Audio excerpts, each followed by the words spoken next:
আসসালামু আলাইকুম। অনেকে আছে ইন্স্যুরেন্সে গাড়ি নেন, তারা সাবধান ভাই, ইন্স্যুরেন্সে গাড়ি নেন সমস্যা নাই, কিন্তু রেন্টেকারের থেকে গাড়ি নেওয়ার সময় আপনারা গাড়ির একটা পুরো ভিডিও করবেন।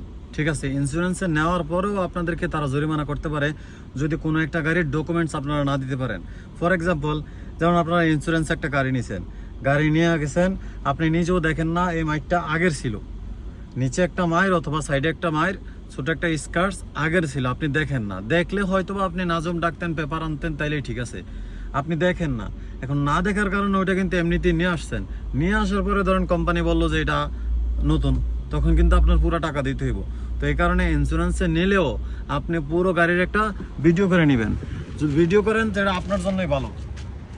ভিডিও করলে গাড়ির পুরো ভিডিওটা আপনার কাছে আছে, পুরো ডকুমেন্টসটা আপনার কাছে আছে, সুন্দর মতো ক্যামেরাটা ধরবেন, ক্যামেরাটা ধরে পুরো গাড়িটারে এমনিতে একটা ভিডিও করবেন, যাতে এই গাড়িতে পুরনো যদি কোনো স্ক্র্যাচ থাকে বা কোনো অ্যাক্সিডেন্ট থাকে অবশ্যই সেটা আপনি জানেন, আপনার নলেজে থাকে বা আপনার ভিডিওতে থাকে, তাইলে আর কোনো সমস্যা হইব না।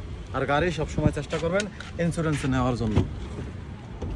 এবং গাড়ির ভিতরেও একটা ভিডিও নেবেন, কোন জায়গায় কি আছে সবকিছু ভিডিও নিয়ে আপনার মোবাইলে রাখবেন, যতক্ষণ না পর্যন্ত আপনি যে কন্ট্যাক্ট আছে আপনার সাথে রেন্টেকারের ওই কন্ট্যাক্ট ক্লোজ না হয়, যতক্ষণ পর্যন্ত বন্ধ না হয় ততক্ষণ পর্যন্ত আপনার কাছে ভিডিওটা রাখবেন।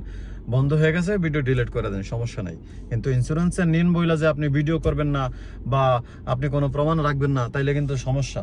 কারণ তারা যদি বলে যে এটা নতুন, আপনি তারা বুঝাইতে পারবেন না, আপনার কাছে কোনো প্রমাণই নাই যে এটা পুরান। ঠিক আছে, ধন্যবাদ।